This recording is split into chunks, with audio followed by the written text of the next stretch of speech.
Hello and welcome to this presentation. My name is Omar Fernandez and I will be speaking about the cryptococcal meningitis pulse zone effect.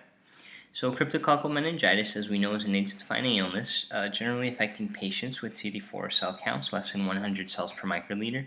The culprit organism, C. neoformans, has a polysaccharide capsule which has an antigen that is detected on the cryptococcal antigen lateral flow assay. Now this is an excellent test. It has high sensitivity, high specificity. It's sort of become the go-to for diagnosing this condition.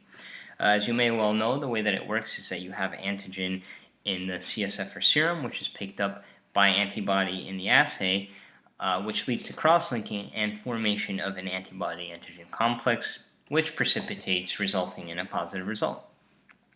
Now, what can happen in 0.6% of cases is the pulse zone effect, in which there's actually too much antigen relative to antibody, which prevents this cross-linking and complex formation, which prevents the precipitation and leads to a false negative result. You may have heard of the pro-zone effect. I want to take a brief moment to talk about that. Now, the pro-zone effect is sort of the opposite of the post-zone effect. In the pro-zone effect, you have too much antibody relative to antigen. And similarly, that prevents complex formation, precipitation, and leads to a false negative result. However, what we're talking about is a post-zone effect, in which there's too much antigen relative to antibody. Our patient is a 30-year-old African-American male with a history of HIV who presented with general malaise, photophobia, subacute headache, stiff neck. He was non-adherent to ART therapy for his HIV. On physical exam, he had oropharyngeal thrush. His labs showed a CD4 cell count of 19 cells per microliter and a high viral load. His non-contrast CT showed no subacute changes, so we did an LP, which had findings consistent with cryptococcal meningitis, high cell count with lymphocytic predominance, low glucose, mildly elevated protein. We did CSF staining, which you can see in figures 2, 3, and 4. We have a right GM stain with a cluster of yeast next to a single white blood cell. We have a gram stain of the CSF in figure 3, and then in figure 4, which is my favorite, we have an India ink preparation, which shows sort of this classic picture of a polysaccharide capsule of the organism. So we went on to do the lateral flow assay, which was negative in our patient.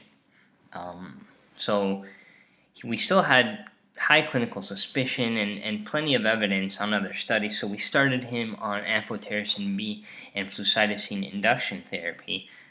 His condition improved over time until he was eventually discharged and switched over, before being switched over to ART therapy and fluconazole. Now, if I could bring your attention to figure 1, which is a figure of the assay, you can see the first strip is our initial test, which is the undiluted sample, which shows a negative result, right? There's no second black line which would indicate positive.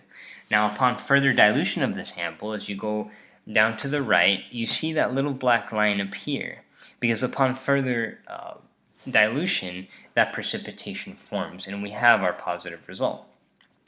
So now if I can take your attention to figure 5 under the discussion, it's this neat little figure that sort of expresses what we're talking about here with the post-zone effect. So in the middle you have the equivalence zone, which is sort of where you want to be. You have enough antigen and enough antibody where the complex forms and precipitates and you get a positive result.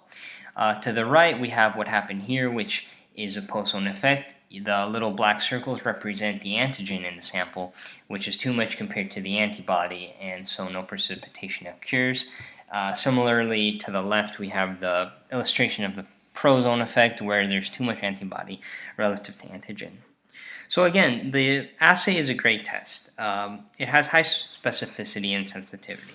However, when clinical suspicion for cryptococcal meningitis is high and that test is negative, it's important to be mindful of these false negative etiologies. In such cases, further dilution of the assay sample, as we did, and CSF staining is recommended. Well, that concludes my presentation. Thank you so much for listening. I hope you all have a wonderful day.